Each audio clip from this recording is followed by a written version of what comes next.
Assalamualaikum warahmatullahi wabarakatuh. Baik teman-teman, saat ini kita sudah memasuki pertemuan ke-13, sehingga menurut saya teman-teman sebentar lagi akan menjalankan ataupun melaksanakan ujian akhir semester atau UAS. Nah, pada kesempatan yang baik ini berkaitan dengan apa yang pernah kita diskusikan pada beberapa pertemuan yang lalu untuk bahasa Indonesia sebagai peluang bahasa di internasional, maka kali ini kita khusus membahas berkaitan dengan bahasa Indonesia yang diminati oleh banyak negara atau berbagai negara. Nah, potensi bahasa Indonesia. Seperti teman-teman yang lihat saat ini, bahasa Indonesia itu banyak diminati oleh berbagai negara. Nah, potensi yang luar biasa ini menjadikan bahasa Indonesia sebagai bahasa internasional itu terus akan meningkat ya, melalui bekerja sama, koordinasi, dan sinergitas perwakilan Republik Indonesia di negara di berbagai negara itu. Ya. Kemudian target tahun 2045 bahwa bahasa Indonesia menjadi bahasa internasional. Langkah ini menjadi bagian penting termasuk di perguruan tinggi, mahasiswa juga berperan penting bagi pemanfaatan ataupun pengembangan bahasa Indonesia ini sendiri. Karena bahasa Indonesia ini bukan hanya milik prodi bahasa ataupun pendidikan bahasa dan sastra Indonesia, tetapi semua yang mahasiswa yang asli ataupun berasal dari Indonesia itu memiliki tanggung jawab ya yang sama dan memiliki kebanggaan yang sama. Ini adalah bahasa kita semua.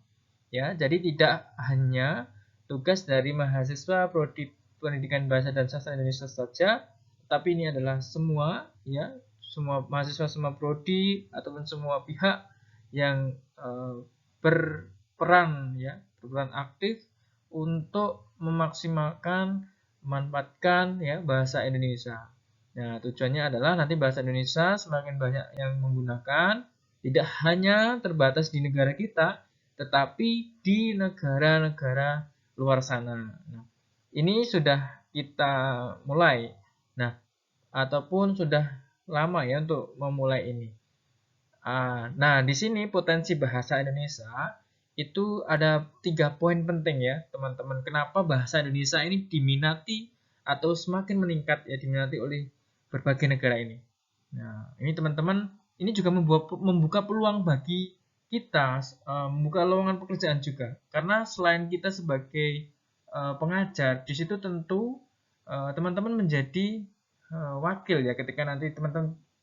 Nah, ada BIPA, salah satu programnya itu teman-teman mengajar. Nah, pengajar BIPA itu tidak hanya berasal dari prodi pendidikan bahasa dan sastra Indonesia. Ya, kalian pun yang dari prodi selain bahasa Indonesia gitu ya, juga berpulang sama. Nah, teman-teman dalam hal ini ada 3 poin yang teman-teman yang membuat bahasa Indonesia itu banyak diminati oleh berbagai negara. Ya, yang pertama itu adalah teman-teman tahu potensi bahwa bahasa Indonesia ini menuju bahasa internasional. Kita sudah jelas targetnya 2045 bahasa Indonesia menjadi bahasa internasional. Bahkan sekarang sudah bahasa ASEAN sudah mulai masuk di situ ya. Kemudian ada fakta yang menarik terkait bahasa Indonesia.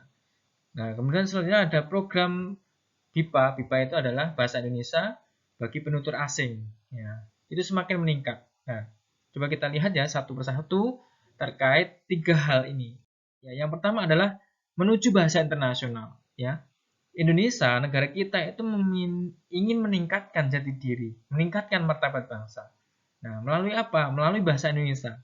Kenapa? Karena bahasa Indonesia ini menjadi sebuah bahasa ya yang merupakan kebanggaan kita ya, yang dipakai juga digunakan di luar negeri atau di negara luar sana ya. Kemudian tahun 2045 ya itu menurut keterangan dari Kementerian ataupun sorry ya Badan Bahasa gitu ya, itu targetnya adalah bahasa Indonesia menjadi bahasa internasional. Nah, ini adalah poin pertama ya, ini menuju bahasa internasional ya gitu. Kemudian fakta yang menarik yang lainnya, Ya, ini dikutip dari sumber yang di depan tadi ya, teman-teman bisa lihat yang di bagian slide awal itu ada tampilan fakta menarik ya, salah satunya adalah ya menyebutkan bahwa Wikipedia yang berbahasa Indonesia itu kini peringkatnya itu 25 ya dari 250 ya, bahasa asing di dunia. Nah, di tingkat Asia, bahasa Indonesia itu berada di peringkat 3 ya, setelah Jepang dan Cina atau Mandarin ya, bahasa Mandarin. Nah, ini adalah sebuah pencapaian yang besar. Artinya, peluang itu sangat besar sekali ketika bahasa Indonesia menjadi bahasa internasional. Ya, kemudian tak hanya itu, teman-teman. Bahasa Indonesia juga ditetapkan sebagai bahasa resmi kedua di Vietnam ya. Nah, ini di negara tetangga kita itu sudah ditetapkan sebagai bahasa resmi kedua di Vietnam. Kemudian menjadi bahasa yang terpopuler keempat di Australia. Ya, jadi teman-teman seperti yang saya pernah jelaskan, di Australia ya itu ada salah satu atau perguruan tinggi yang ada prodi sastra Indonesia, ada prodi bahasa Indonesia. Nah, tidak hanya itu, ternyata di berbagai negara, banyak negara itu juga ada perguruan tinggi itu yang membuka jurusan bahasa Indonesia. Kemudian menurut keterangan ya Kementerian Luar Negeri begitu ya, itu setidaknya sudah 52 negara nih teman-teman. Nah ini ya, sudah 52 negara, bayangkan 52 negara yang membuka program studi bahasa Indonesia. Nah, antara lain itu ada Inggris, Amerika, Australia, Maroko, Vietnam, Kanada, Jepang, Ukraina, Korea Selatan, ya, hingga Suriname. Nah, ini adalah fakta menarik yang perlu teman-teman ketahui terkait bahasa Indonesia. Kemudian poin yang ketiga adalah BIPA, ya, bahasa Indonesia penutur asing atau bagi penutur asing. Nah, ternyata teman-teman faktanya adalah antusiasme warga dunia itu untuk mempelajari bahasa Indonesia itu sangat terlihat ya.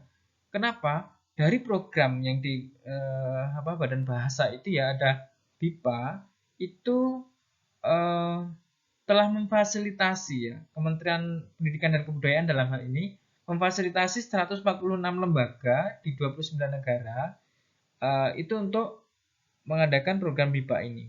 Nah, angka yang besar ini menjadi bukti bahwa Kementerian Pendidikan dan Kebudayaan dan Kementerian Luar Negeri ini berkomitmen ya menjadikan bahasa Indonesia sebagai bahasa internasional ya sebagai instrumen soft power diplomasi atau pendekatan diplomasi dengan cara lunak ya dengan menggunakan bahasa Indonesia ini.